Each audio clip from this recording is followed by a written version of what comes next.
you. Hi, Direct again. Happy birthday. Hi, Happy birthday po. Happy birthday. Thank you. Last week. Anyway, you mentioned your relatives who are working in other countries. Si LA yung sa Australia, and then si Kira in Hong Kong, si Miss Hannah in Saudi, and then even si Direk sa US, sa Canada rin. So, how did your relatives, knowing that they are also working abroad, earning their living, how did they inspire you to portray your respective roles or yung work nyo here in this film? Can you start from, sige, si Miss Anne. Yung sa dad ko po, kasi big family po kami and then we're very close. So parang I wanted to highlight yung sacrifice na kailangan niya lumayo. We had to grow up without a dad. At least Ilang years na siya doon? umuwi na po siya, but from grade school to college po ako. He's away. Yeah. So, as a product of an OFW family myself, I wanted people there to see kung ano ba yung struggles kahit yung mga naiiwan sa Pilipinas. And He's still there up to now? No po, he's back in the country now. And then, but we also have other relatives po. Working abroad. And then, yun po, we want to show na yung hirap nung naiiwan sa Philippines and the struggle ng mga taong nakikipagsapalaran sa ibang bansa. So apparently, it inspired you in writing this also? Yes. Alright, thank you. Thank you po.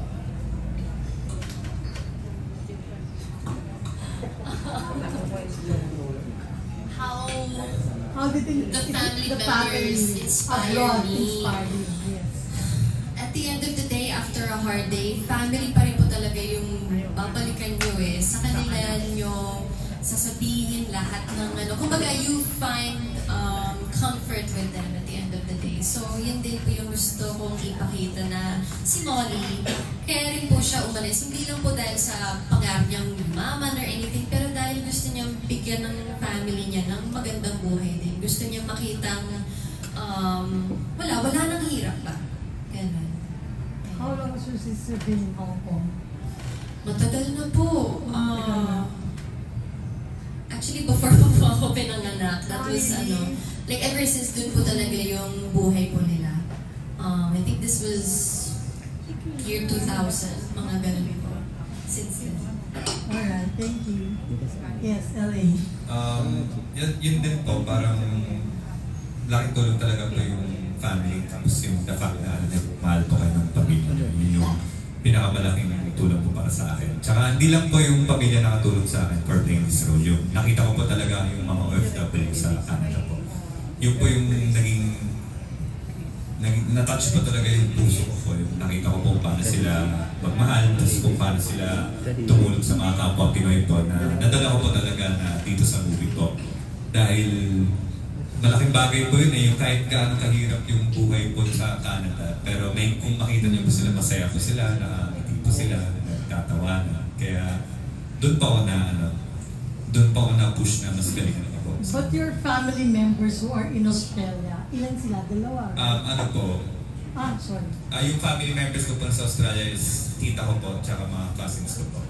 Tapos, they've been staying there for more than 10 years na rin talaga po. Parang maliliit na bata pa lang po. May doon na po sila nagtatrabaho po. Kaya ano po yun.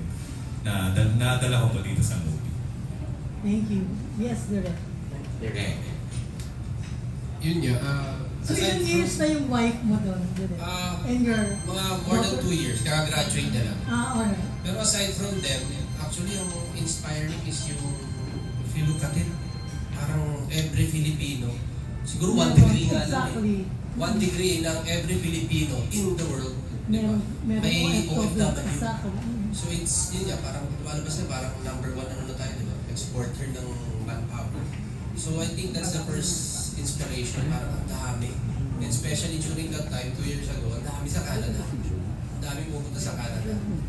So yun yung naka-inspire. Parang I think it's as a creator, as a writer, that's really what's something that a lot of people can relate to. And yun yung nag-push sa akin to write this book. Thank you. Thank you. Thank you po, Ms. Lea. Next question naman from that side po. Meron po tayo. Good afternoon, Hello. Direk and Hannah.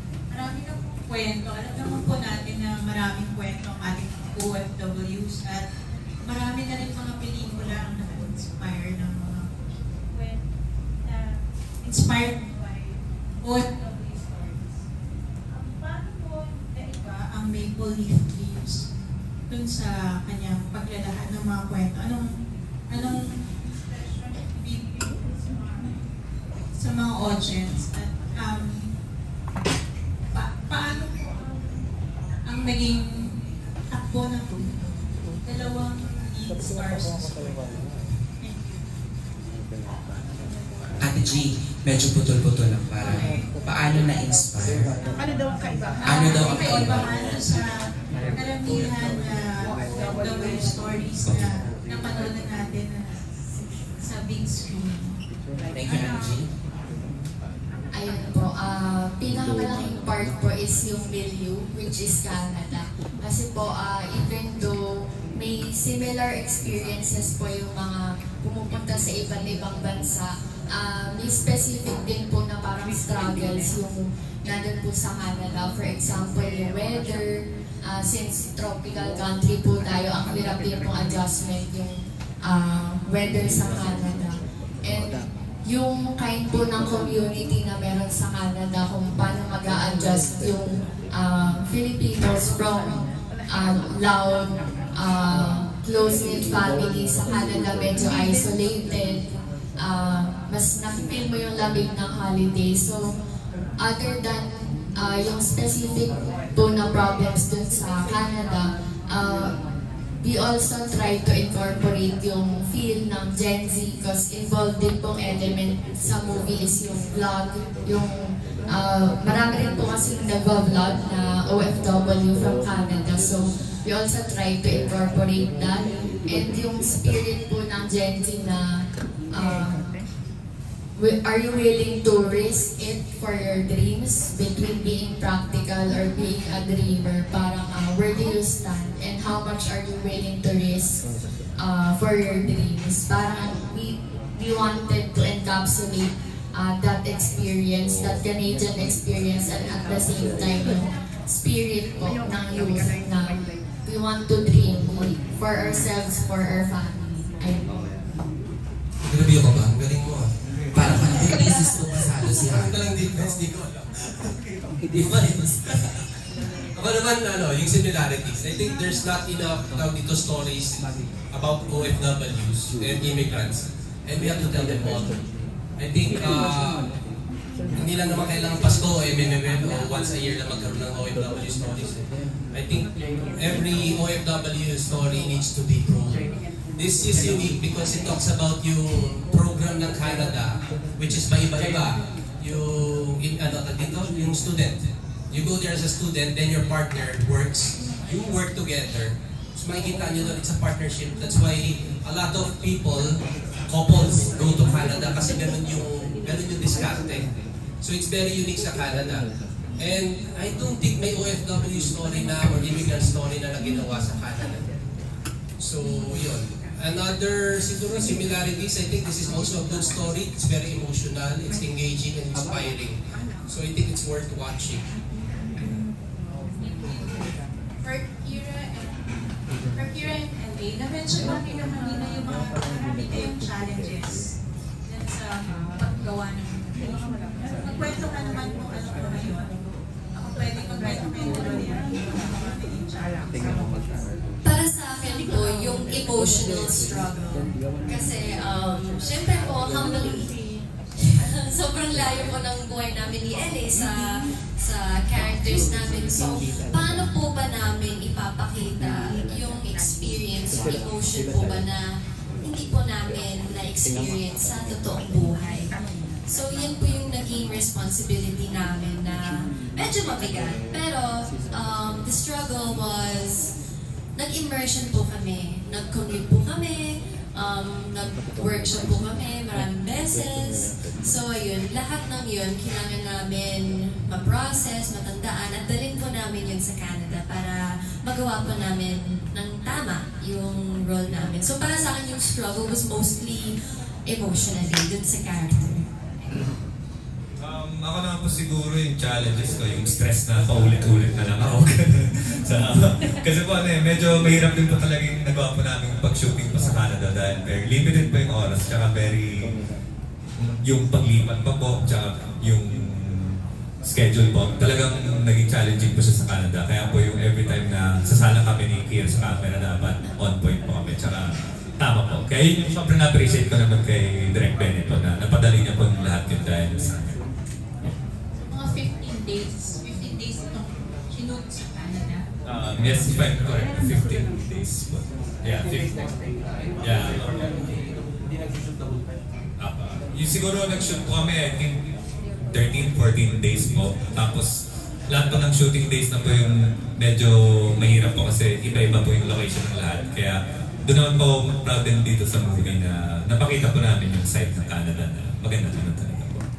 Pwede pa naman kung saan sa Canada, yung mga places. Yung mga locations, shooting. Sa Toronto sa Toronto. Wow, Toronto. Pag Toronto daw, Pinoy ka. That's Toronto. Sa, anong park po yun, direct yung? Yeah, nag-shoot po kami isa sa Niagara Falls po. Doon yung po makikita, doon na ako na-fall. Wow! Talaga ba na-fall? Suwabe na lang. Pero ano po, tapos yung, I forgot the name of the park lang. Yung maganda yung, yeah, we took a boat po. Toronto Island. Yeah, Toronto Island Park kayo. Yeah, pero ano po, doon po excited na makita yung mga tao yun. Kasi po, yung the way na na-shot nila direct po, tsaka yung mga cut-to-cut po, sobrang ganda talaga po. Like, doon po ako proud sa movie na sobrang ganda. Thank you. Dugtungan lang natin after ng question ni Ate G, si Tita Julie may tanong, Neighbor! Ito na, kasi din may tanong ka, tinanong na yung location, di ba? So, ayan. Hindi ako na dito. Kaya mo na to? Ako malakas naman ang office. Sige. Ay, yung mic mo, gusto mo sabihin. Huwag na, Ate, di ba may ano tayo ngayon? Ayaw mag-share ng mic. Ang taray, dire. Ganun yun talaga. Kaya pa na yun. Taray, iba ka na, nagbago ka na. Ako ay Ate Julie. Good afternoon, everyone. Total, nasa call ko na tayo kay LA, no? I-ano ko na to. So, meron bang nangyari sa 15 days between you and Kat? Grabe na yung meron bang nangyari. Na-develop na ba kayo doon? Ayan. Nagkaroon na ba naman level up ang relationship? Ano po, na-realize ko lang na ano po, na sobrang galing talaga po ni Kira as an actress po. Kasi po ano yun siya po talaga yung magtatayong leading lady sa movie po na to. Hindi lang sa movie ko, sa buhay ko na. Leading lady ng buhay mo? Hindi po. Ang tayo naman sa PPNA. Leading lady, hindi lang Ate Julie, leading lady daw, hindi lang sa movie. Sa Yun na nga. buhay. Ito, diretsuhin ko na daw. Kayo na ba talaga? Very close friends lang talaga po. Tsaka kami po ni Kira, ever since naman nagbibiruan naman na kami ganito. Tsaka ano po naman, kahit naman nag-try ako, binabasket lang ako nito. Kaya focus kami sa movie. Pero gusto niyo po ba maging kami? Pwede. Yung totoo. Survey. Survey muna. Mabait na si LA. Survey mo talaga sila. Oh, anyway, thank you so much. Thank you po. Thank you. Direct kasi naman. Kasi direct kwento lang. Pinanood ko yung first film mo sa Cinemalaya and bilib na ako sa iyo. And then ngayon sa Cine, paano nangyari na ipinasok mo sa Cine Manila? Paano yung proseso? Dito hindi kami network, hindi kami dito hawak ng kung ano bang malaking entity. So we need all the help we can get in terms of marketing. So we need your help. I think Silang Maynila is a good move for us because it's gonna promote the movie more. At the same time, there are a few screenings where people can, by word of mouth, they can spread the maganda yung pelikula. That's why we entered inside Manila. And fortunately, I mean, alam ko marami nang nagsubmit pala eh. So nagulat kami for something na hindi ganun ka art. Nakapasok kami. So it's not because of the merit of the film. I spoke to them, sabi nila, ba't nga na-realize? Sabi nila, it's the merit of the film. Yun nga sasabihin ko, direct, hindi naman ito artsy film, di ba? At malayo sa LL, pero pumasok siya. Hindi siya, hindi ko alam kung nasaan, usually the films na link, hindi ko alam kung nasaan yung line between art and commercial. Basta ako, I try to mix everything as long as it's engaging, as long as it's, diba? There's a suspension of disbelief and may gustong sabihin.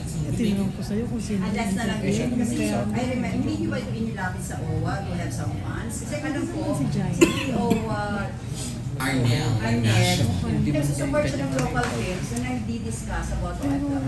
I think we have nakakalimos kami sa kanila. Hindi, dito. There are plans, dito. Diba? I mean, we sent letters to them na if they can help us promote the film and mas maraming makanood. Si Sir Arnel, sa kamay na Sir Arnel, kayo na bahala. Pakisulat sa write-up nyo. Meron na pala kayong ginawa. Thank you, Derek. Ate Julie, maraming salamat. Next question, galing